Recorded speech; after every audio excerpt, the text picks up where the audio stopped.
Hey, g'day guys, Sam here from Trade to Prosper, coming here to give you another crypto update, and I'm going to also cover some main market or key market indicators along with the correlation to cryptocurrency. So let's begin. With the SP500, we can see that we have a key trend line. This trend line, I believe, is very important for the difference between a bear market and a bull market. So if we lose this trend line, then we are going to make lower lows. And I am bearish at this point.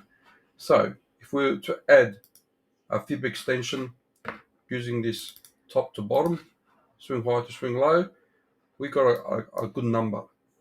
And the second part to this, get rid of that. As you can see, the confluence just on the way down, and you can see the resistance at certain layers. If we add in the top Fibonacci, you can see that 0.618 is currently almost there. So this is going to be a very important level for the break through, okay, the 618 for this impulse. The RSI is not going to give us any help. At the moment, we had a bullish, what we have is a broadening wedge, and basically that confirmed it with this breakout. So we break out, found the retest, and up it went. So pretty comfortable with the explanation so far. Now, the other aspect, remove this and do the other swing high, swing low scenario. We have, so we can looking from that bearish perspective, we can potentially have this as the next target, the one. The one Fibonacci extension comes confluent with this area, almost. And you can see from this perspective, if that's the from swing high to swing low, we've also got the 1.212, 1.414, and the 1.616. Now, it is likely in the short term that we go up, hit these daily moving averages, which is also confluence with the next resistance line. So these moving averages, along with the Fibonacci, would probably come down like that. Is yet to be seen. If we were to break this level, then we can use as a slightly bullish momentum, but that's going to be hard to see. From a monthly perspective, or weekly perspective, let's see that first. The weekly actually gives us a better measure. That was a good breakout. Now, the problem I have with this movie is that it went above the 50% of the RSI and then came back down below. So what it's doing is it's not really holding the momentum. So we might be able to come back here, retest that, and then down again. So I would say that on a weekly, we need to break this level to be bullish. And usually when you see that, see how we got it here, for instance, the moment we break this level right there, we were bullish, the 50 in that case. And that's usually because we break these moving averages of I think they're the 200. Is that the 200? That's a 21, a 50. So if we break the 50 and get a bullish week, then we can have this movement to the upside. But with the current information, I doubt it. Anyway, this seems to be that here, this was that level, the 50 level. Here, there was a 50 level as well on the RSI on the weekly to go bullish. And then we have that move. Here, it seems to be not, maybe it's a 50, but at the moment, I see it at this level here, at the 55 level. So that's my perspective from that, and what will support it. So the problem I have here is we have a number of levels of resistance. So you're looking at the weekly, we have also this weekly level here as well with the candlestick perspective. So we've got a number of levels, and you can see if this was to come up there, it's going to have the trend line as well, as long as it's 50 moving average. So it's becoming difficult to see it going above this. But if it does go above it, then we'll reassess. But at the moment, I don't see that happening. Now, the last bit is the monthly, and the monthly gives us our levels. So similarly, we want to see at least the monthly close above this, and we also have the monthly low there. Let's just put those in there for a sec.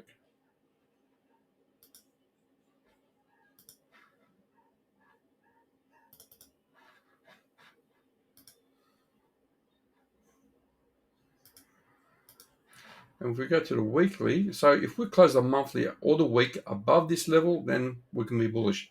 Until then, we can't. We need to see a weekly close above. And so when we go back to it, you can see the confluence in there. So and yes, if we drop below that, then obviously we're going to go further down. So we're in this range. That's difficult to measure, and we are using this RSI as a means to looking at that. Now we're going to look at the DXY.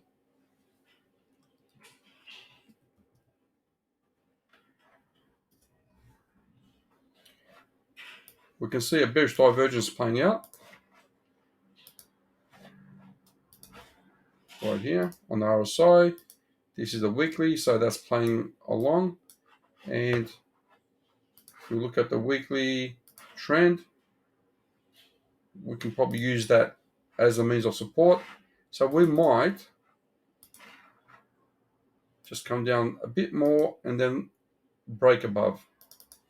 Otherwise, if we go below, then we have this level here to touch with. So if we go below it, we could still do that as well. Two parts to it, but we can see that from a level point of view, this level is of significance there. I think anything that was acting as resistance along the way, resistance, and once we've broken above it, it starts to go bullish. This is from a weekly perspective or the macro perspective.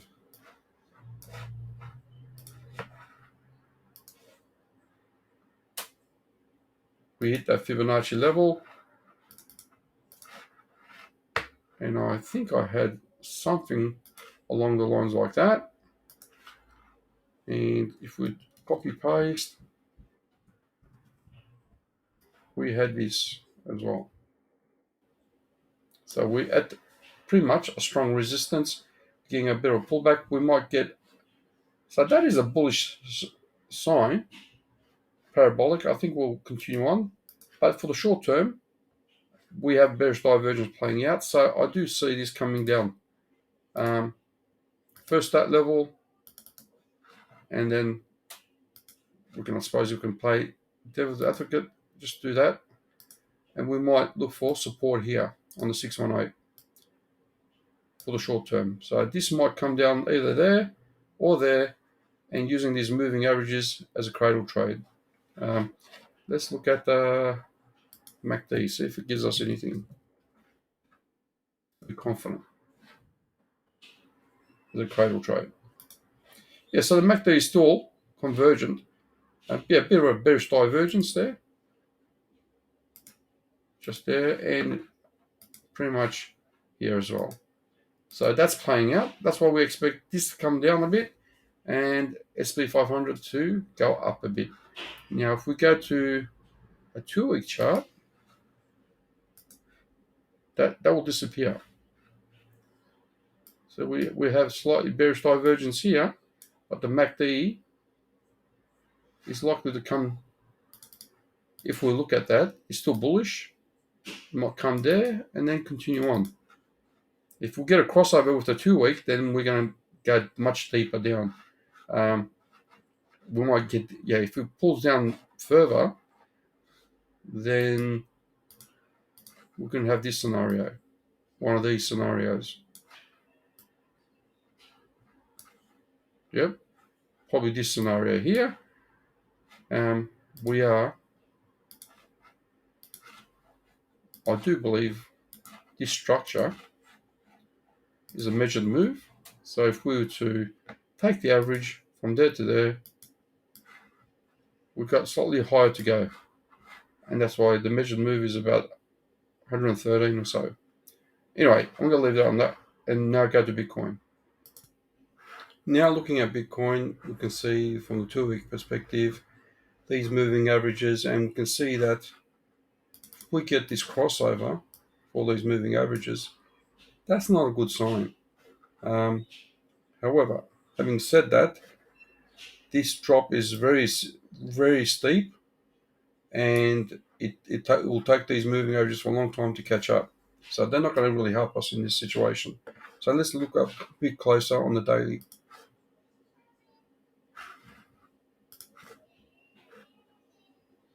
Okay, what we have on the daily, I'll give you the levels. Now looking on the daily, we can see a few Fibonacci set up. This in turn looks like a wick of accumulation like my previous video that I posted, and that is pretty much aligned with this. Okay, so our selling climax is usually the first part to it, very similar to that selling climax. And you can see, even though the selling climax took place, once we lose the automatic response level, which is up to there, that's that's the automatic response. Then we have the up thrust, and then we have a lower high, and that's basically the drop. So we've got a selling climax, we've got an automatic response.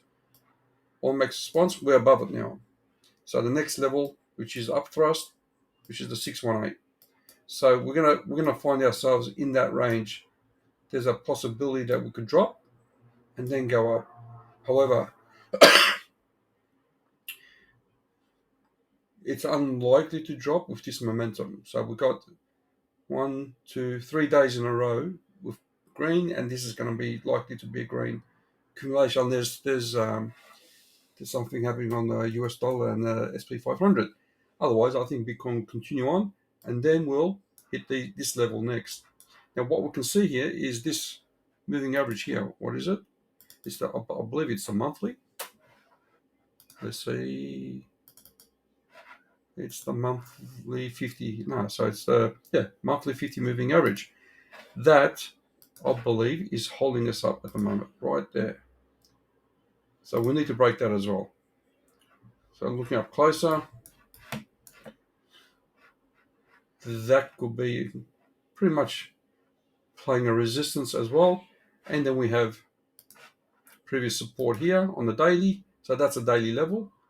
So those two levels, we need to pass that price.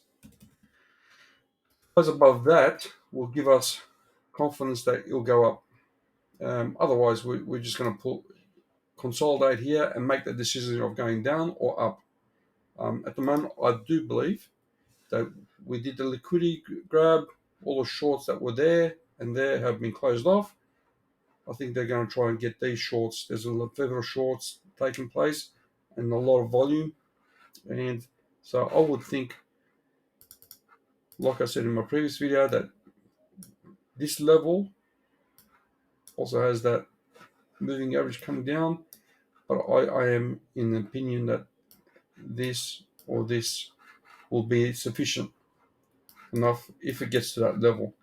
It's a very, so I do think this is a nice reversal structure, and I've spoken about this in the past. If we compare it to this level, at a key level, this was the neckline, and you can see, let's just make it thick here for a sec.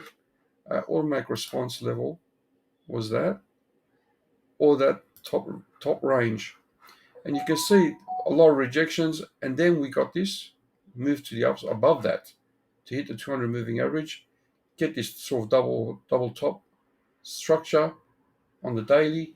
So we have that likely scenario where we could say, okay, it could be this level here or this level here, where it could be used to squeeze out. I have more of a feeling that this will be sufficient, this one here, where we break this level and the shorts obviously get closed, and then they bring it down, and people thinking, okay, this is the double bottom type of thing, and then back down again. So I am looking for this major area. Hopefully it gets to that level where I can do a good entry for a planned short. This area, let's see how that lines up with the Fibonacci from there to that top there, and it's within the zero point 0.5 fib level, which is a dead cat bounce. But yeah, I do believe, looking at the SP500, looking at the US dollar, like I said before, it gives more way for this to come down. But for the time being, I think the short squeeze is left.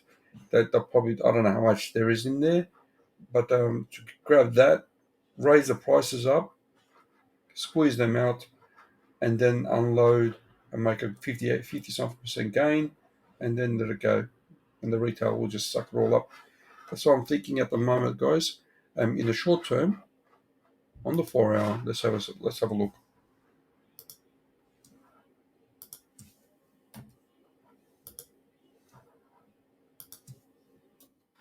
Let me just pause this.